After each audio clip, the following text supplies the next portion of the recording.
भगवान विष्णु ने जितने भी अवतार लिए सभी में कुछ ना कुछ खासियत थी और ये खासियत उनकी कलाएं ही थी। जैसे भगवान राम को 12 कलाओं का ज्ञान था, साधारण मनुष्य में 5 कलाएं और श्रेष्ठ मनुष्य में 8 कलाएं होती है। जाने क्या होती है 16 कलाएं और श्री कृष्ण को क्यों मानते हैं पूर्ण अवतार। नमस्कार दोस्तों, बहुत बहुत स्वागत है आपका आपके अपने YouTube चैनल पर और मैं हूं आपके साथ भारती। सनातन धर्म में भगवान श्री कृष्ण की पूजा बेहद ही शुभ मानी जाती है। ऐसी मान्यता है कि मुरलीधर की पूजा करने से जीवन के सभी दुखों का नाश होता है, साथ ही साहस, बुद्धि और मोक्ष की प्राप्ति होती है। शास्त्रों के अनुसार कान्हा यानी कि श्री कृष्ण 16 कलाओं से परिपूर्ण इकलौते अवतार हैं, जिन्होंने सभी चीजों पर महारत हासिल कर रखी थी। आज हम उनकी इन्हीं 16 कलाओं के बारे में बात करेंगे, जिनका पाठ भी पुण्यदायी माना जाता है। तो आइए जानते हैं। अक्सर आपने सुना होगा कि चंद्रमा की 16 कलाएं होती है। भगवान विष्णु के सभी अवतारों में भगवान श्री कृष्ण श्रेष्ठ अवतार थे, क्योंकि उन्होंने गुरु सांदीपनि से इन सभी 16 कलाओं को सीखा था। आइए जानते हैं कि ये 16 कलाएं क्या होती है। सामान्य शाब्दिक अर्थ के रूप में देखा जाए तो कला एक विशेष प्रकार का गुण मानी जाती है, यानी सामान्य से हटकर सोचना, समझना या काम करना। भगवान विष्णु ने जितने भी अवतार लिए सभी में कुछ ना कुछ खासियत थी और ये खासियत उनकी कलाएं ही थी। जैसे भगवान राम को 12 कलाओं का ज्ञान था, साधारण मनुष्य में 5 कलाएं और श्रेष्ठ मनुष्य में 8 कलाएं होती है। अगर आपके मन में भी ये सवाल है कि ये 16 कलाएं कौन सी होती है, तो आज हम आपको बताने जा रहे हैं इनके बारे में। नंबर 1, श्री संपदा। जिसके पास भी श्री कला या संपदा होती है वह धनी होगा। धनी होने का अर्थ सिर्फ पैसा या पूंजी जोड़ने से नहीं, बल्कि मन, वचन और कर्म से धनी होना चाहिए। यदि कोई आस लेकर ऐसे व्यक्ति के पास आता है जो वह उसे निराश नहीं लौटने देता, श्री संपदा युक्त व्यक्ति के पास माँ लक्ष्मी का स्थायी निवास होता है। इस कला से संपन्न व्यक्ति समृद्धशाली जीवन यापन करता है। नंबर 2, भू संपदा। इसका अर्थ है कि इस कला से युक्त व्यक्ति बड़े भूभाग का स्वामी है या किसी बड़े भूभाग पर आधिपत्य अर्थात राज करने की क्षमता रखता हो। नंबर 3, कीर्ति संपदा। कीर्ति यानी कि ख्याति, प्रसिद्धि अर्थात जो देश दुनिया में प्रसिद्ध हो, लोगों के बीच लोकप्रिय हो और विश्वसनीय माना जाता हो, जन कल्याण कार्यों में पहल करने में हमेशा आगे रहता हो। नंबर 4, वाणी सम्मोहन। कुछ लोगों की आवाज में सम्मोहन होता है। लोग ना चाहकर भी उनके बोलने के अंदाज की तारीफ करते हैं। ऐसे लोग वाणी कला युक्त होते हैं। इन पर माँ सरस्वती की विशेष कृपा होती है। इन्हें सुनकर क्रोध शांत हो जाता है और मन में भक्ति व प्रेम की भावना जगती है। नंबर 5, लीला।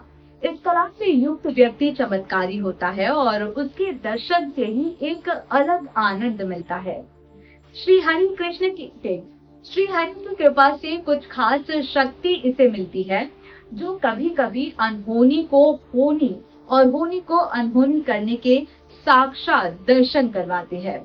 ऐसे व्यक्ति जीवन को भगवान का दिया प्रसाद समझकर ही उसे ग्रहण करते हैं। नंबर 6, कांति। कांति वह कला है जिससे चेहरे पर एक अलग नूर पैदा होता है, जिसे देखने मात्र से आप सुध-बुध खोकर उसके हो जाते हैं, यानी उसके रूप सौंदर्य से आप प्रभावित होते हैं और उसकी आभा से हटने का मन भी नहीं होता। नंबर 7, विद्या। विद्या भी एक कला है। जिसके पास विद्या होती है उसमें अनेक गुण अपने आप आ जाते हैं। विद्या से संपन्न व्यक्ति वेदों का ज्ञाता, संगीत व कला का मर्मज्ञ, युद्ध कला में पारंगत, राजनीतिक व कूटनीति में माहिर होता है। नंबर 8, विद्या। विद्या यानी छल कपट, भेदभाव से रहित, निष्पक्ष, जिसके मन में किसी के प्रति कोई मैल ना हो और ना ही कोई दोष हो, जो आचार विचार और व्यवहार से निर्मल हो। ऐसे व्यक्तित्व का धनी ही विरला कला युक्त हो सकता है। नंबर 9, उत्कृष्णी शक्ति। उत्कृष्ण का अर्थ है प्रेरित करने क्षमता, जो लोगों को अकर्मकता से कर्मकता का संदेश दे, जो लोगों को उनका लक्ष्य पाने के लिए प्रोत्साहित करे, किसी विशेष लक्ष्य को भेदने के लिए उचित मार्गदर्शन उसे दे और लक्ष्य हासिल करने के लिए प्रेरित कर सके। जिस प्रकार भगवान श्री कृष्ण ने युद्ध भूमि में अर्जुन को गीता उपदेश देकर प्रेरित किया था। नंबर 10, न्यायशील विवेक। ऐसे ज्ञान रखने वाला व्यक्ति जो अपने ज्ञान से न्यायोचित फैसला लेता हो। ऐसा व्यक्ति विवेकशील होता है, साथ ही वह अपने विवेक से लोगों को सही मार्ग सुझाने में भी सक्षम होता है। नंबर 11, कर्मठता। इस प्रकार उत्कृष्णी कला युक्त व्यक्ति दूसरों को अकर्मकता से कर्मकता के मार्ग पर चलने का उपदेश देता है। वह लोगों को लक्ष्य प्राप्ति के लिए कर्म करने के लिए प्रेरित करता है। वही इस गुण वाला व्यक्ति सिर्फ उपदेश देने में ही नहीं बल्कि स्वयं भी कर्मठ होता है। इस तरह के व्यक्ति खाली दूसरों को कर्म करने का उपदेश नहीं देते बल्कि स्वयं भी कर्म के सिद्धांत पर ही चलते हैं। नंबर 12, योग शक्ति। योग भी एक कला है। योग का साधारण शब्दों में अर्थ है जोड़ना। यहाँ पर इसका आध्यात्मिक अर्थ आत्मा को परमात्मा से जोड़ने के लिए भी है। ऐसे व्यक्ति बेहद आकर्षक होते हैं और अपनी इस कला से दूसरों के मन में राज करते हैं। नंबर 13, विनय।